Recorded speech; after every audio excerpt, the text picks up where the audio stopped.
Have you ever looked around the room and thought, why wasn't my name put forward? You've led the projects, delivered the results, done everything right. So why are you being overlooked? Welcome to the Your Next Move podcast, the show for high-performing professionals who want to be seen for their brilliance, speak with influence, and accelerate their path to leadership. I'm your host, Kimberly Brown, international career and leadership expert, keynote speaker, and best-selling author of Next Move, Best Move. If you're ready to turn up the volume and finally get seen, heard, and respected inside and outside of your organization, you're in the right place. Let's head into today's episode. Hello, and welcome back to episode 112 of the Your Next Move podcast. I am your host, Kimberly Brown, and for the next 2 weeks, I want to share some live reflections on 2025 with you. And next week, I'll be sharing the personal curriculum that I'm developing for myself for the year and how you can do the same thing too. So essentially, once you figure out what your goals are, these are the things that I'm going to work on and how I'm going to get the knowledge to essentially achieve all my 2026 goals. So these episodes are going to be a bit more personal, a lot more intimate. This time of year is so heavy with reflection for me, and I know so many other folks. I have a private Instagram account, and all I follow is wellness and health and the get ready with me girlies, and not really like get ready with me because I'm going out to look super fly, but the almost like the skincare, the coffee, the vitamins, like all of the behind the scenes, like very wellness focused routines. So all I'm seeing is reflections and learning and how to do better, how to be that girl, all of that content. So this episode isn't that, but it is really reflecting back on the 3 core areas of my life that I've broken down for the podcast today, which are business, leadership, and personal. I also asked ChatGPT to give me some honest reflections based upon what I asked or I worked on over the year, and it actually wasn't too far off. So I'm going to place the prompt that I use in the show notes in case you'd like to ask your AI too. Because if you have been inputting everything from can I take this medication at this time to how do I talk to my kid about blah, blah, blah, or how do I talk to my manager or help me write this email, Chat actually has a really good documentation of your year and can bring out some insights too. And whether that's ChatGPT, Gemini, Claude, whatever AI tool that you use. So let's get into my three big lessons, and we'll start first with business. And I first just want to say that I am hesitant to talk about my business, but I realize that business is my career. Brown leadership, my speaking, that is my career. And I'll get into the leadership lessons from my career in a moment, but I am working on the mindset of I can still talk to y'all about my business because it is my career too. And for many business owners, it is your career. I'm fortunate that my 9 to 5 is doing something that I built. And I should be proud of that, not trying to hide that from y'all. So, the number one lesson that I learned this year came from a very hard therapy session, but it's that surviving is thriving.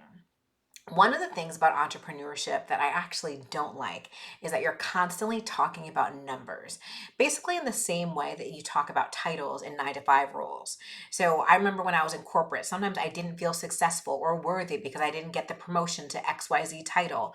Everyone wants to be head of, VP of, blah, blah, blah, of, manager of, senior da da da da of. And those titles become a part of your identity, and we almost say like we are worthy because we have this title. Like you are someone, you are that person, that boss if you have the title. Well, in business, in entrepreneurship really, the similarity there is about revenue. It is, did you have a 6-figure launch? Did you have a 5-figure client? Did you have a 7-figure year? It's always, always, always, always numbers. And I was talking to my therapist and I was like, you know what? I just feel like this year was a stinking wash. And you'll understand why when I get to the personal part of this episode. But I was like, I don't know what I did this year. Like I'm mad. I should have hit these goals. I know things happen, but I should have hit it. I should have done better. And she reflected back. She's like, you survived the year and therefore you are thriving. 2025 was a year of maintenance.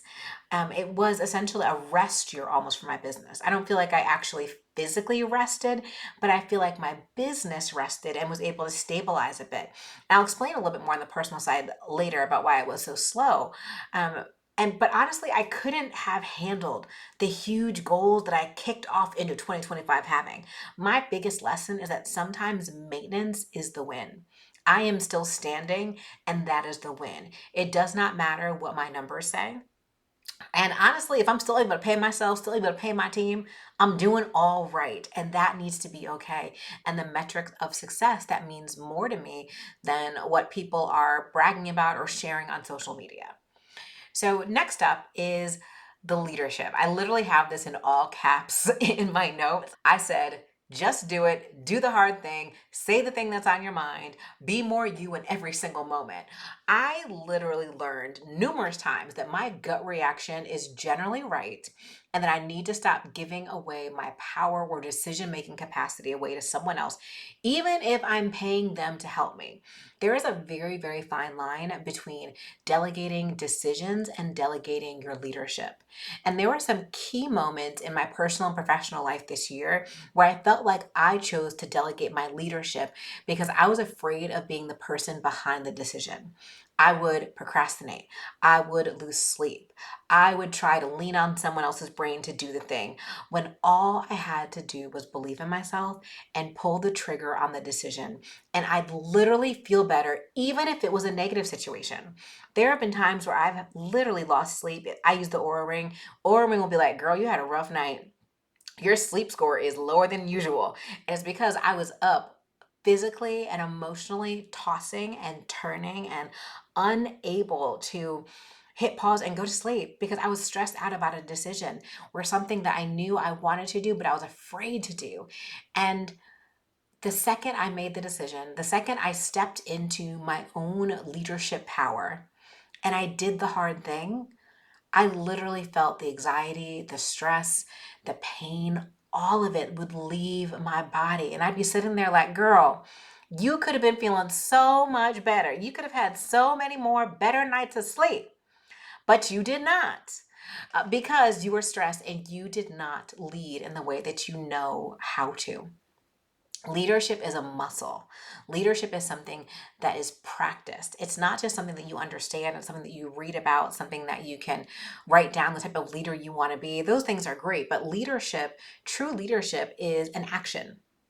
To lead, the verb in leadership, lead, you have to take an active part. And for me, that is the biggest lesson that I've learned is that I have to not be afraid to lead and really and truly step into it.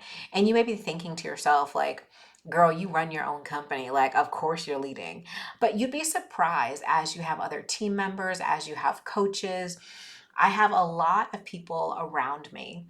And sometimes I can delegate decision making. I can ask someone for their opinion when I honestly don't need it and I should be making the decision because for years of conditioning, especially in corporate. I know during my time in corporate finance, I was so used to having to ask for permission. I have not really worked in a lot of environments where that whole, ask for forgiveness, not for permission. I've worked in a lot of environments where that don't fly because then you're asking to be fired. So I really came from this place of asking for insights, asking for assistance, asking for permission, asking for opinions, all of these things. But in business, that don't work. That do not work. In the same way, when you get to head of, chief of, all those big fancy titles, you have to make sure that you are able to lead and shoot from the hip and go with your gut. And that was my biggest lesson this year. It caused me a lot less stress when I shoot from the hip and do what I know to be true. So, last but not least is the personal part. And if I'm honest, y'all, I'm really, really nervous. You can tell this podcast is a lot less script than I normally have, a lot less like actionable things for you to do, but I want to share. Personally, this year had some high highs and some really, really, really low lows. But I want to start with the high and then we'll go to the low. So I got married to the absolute love of my life on April 25th, 2025. He's legitimately the man of my dreams. And I remember when I was dating, in probably like 2022, 2023, I made this list of everything I wanted in a man. Like I showed my friends, it was actually a piece of therapy homework to write down everything. And it's not just like, oh, he got to be tall, he got to be dark, he got to be handsome. He has to be a mix of like Shamar Moore, Tay Diggs, Morris Chestnut. Like it wasn't a list like that. It was about how I wanted to feel, how I wanted to be treated. And I remember the number one thing I wrote is I want to fall in love with a man who does not play about me. And if you know my husband, you know that is absolutely positively the case. And if I'm honest, I don't know how I would have survived this year without him by my side. I used to feel so much pain and so much shame because I've been married before, twice to be exact. But my biggest lesson is that if you want something, go after it. Try and try again. Because I was open, I dusted myself off, I got some serious therapy, and I allowed my heart to be open. Yo, I got everything I dreamed of. Every single thing. And that prayer you hear about how God can make up the time and give you something 2 times as good, 2 times as fast when the time is right, that is exactly what happened. And I had to go through everything I've gone through in love, in loss of love, in divorce, all of those things in order to be where I am now, to have the man that I have now. And y'all, he don't listen to the podcast. Fun fact, he really didn't know what I did. He was always just very interested in who is Kimberly. I don't care about Kimberly on stage. I don't care about Brown leadership. I don't know about Kimberly online. He's not on social media. I had to really sit him down and explain what I did for a living because he is West Indian and his family was like, so she ain't got no job. So she's like hustling, like trying to make something happen. And it was only a few, like a very rare, very few people in his life were like, no, no, no. Like I did a little Googling. She's fine. She's fine. She's not broke. She's got something going on over here. She's not like trying to. I was past that point. But it was just funny. But he doesn't listen to the podcast, doesn't follow on social, doesn't do any of those things. But he is my biggest prayer answered.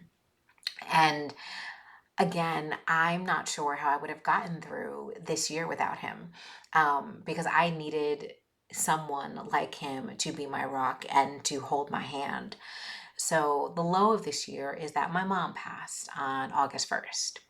Um, and my husband has been my rock, and even more so when my mom's health started to really decline in June of this year. She's been sick for years, but this summer was truly brutal, truly brutal. And if you know me, and I'm starting to stutter because I'm nervous, y'all. Um, if you know me, my family is in Connecticut, so going back and forth to Connecticut, still running my business, trying to be a wife. I got my dog here, I got my husband, I have clients traveling. It was so much. It still is so much because it was less than 6 months ago. Losing my mom has changed me and is still changing me. As much as I've had to be resilient and show up and get back to work because I work for myself, there's no bereavement leave here at Brown Leadership at this time. It's broken me open in ways that were probably needed. Um, and I'm still navigating. I'm still navigating. I put here a story that I wanted to share with y'all just in a way that I've broken open that was just unexpected. Maybe it was in November, I was at the baby shower of one of my good girlfriends in California. She is glowing. She is so excited. And one of the things I love is that her husband's family is massive. And when I tell you they have embraced my good friend, embraced all of her friends, like we go up in his mama's house, like we married one of the other sons. Like we are all family when we're there, and we call her Mama Rose. But this was my first time in her home, and walking into the home, it was just like, how do I explain it? Like motherhood supreme. You can tell that this is the house that is home for everyone. Like mass scale gatherings.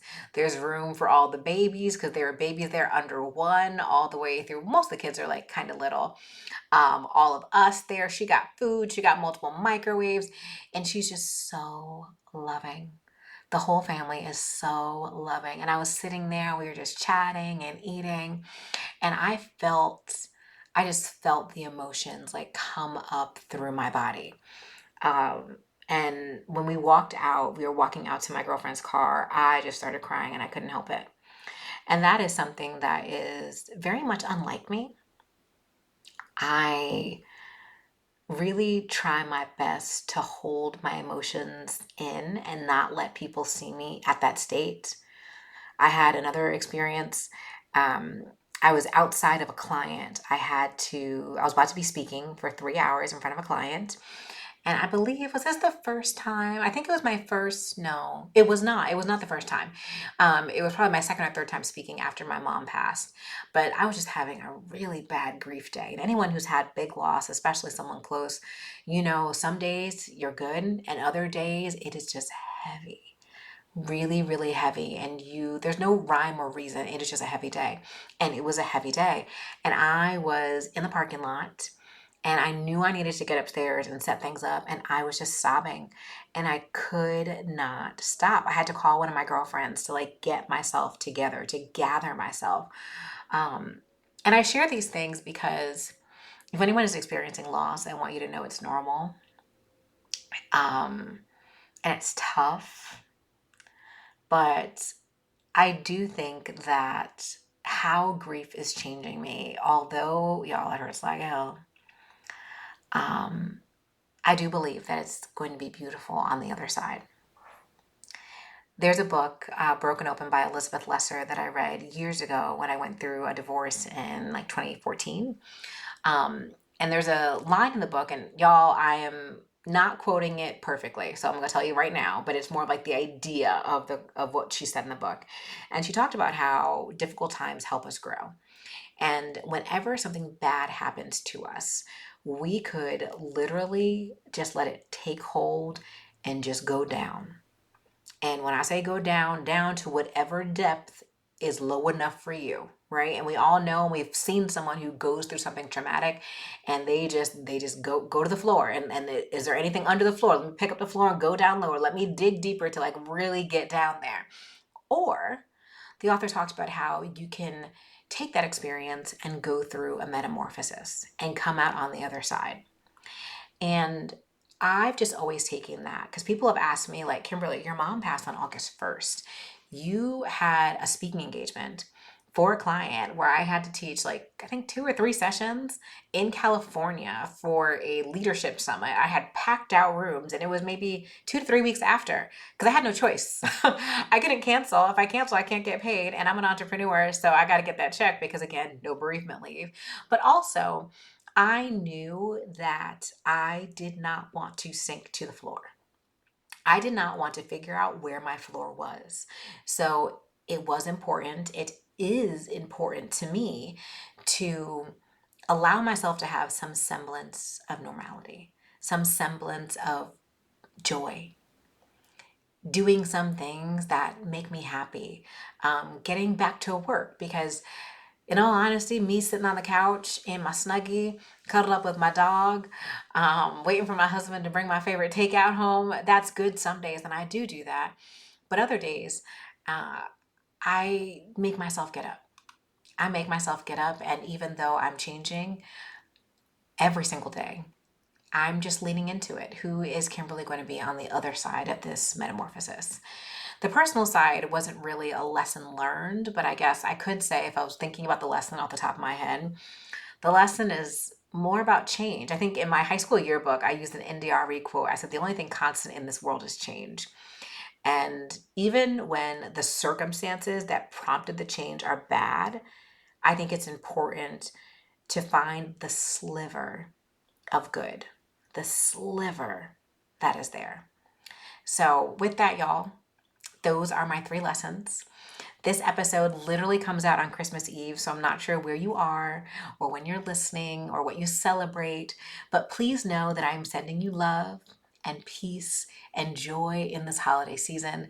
Next week, I'll be back to talk about my 2026 planning and helping you develop your own personal curriculum, and I'll share my personal curriculum. And I just hope that you have a fabulous day. And thank you, as always, for listening to the Your Next Move podcast.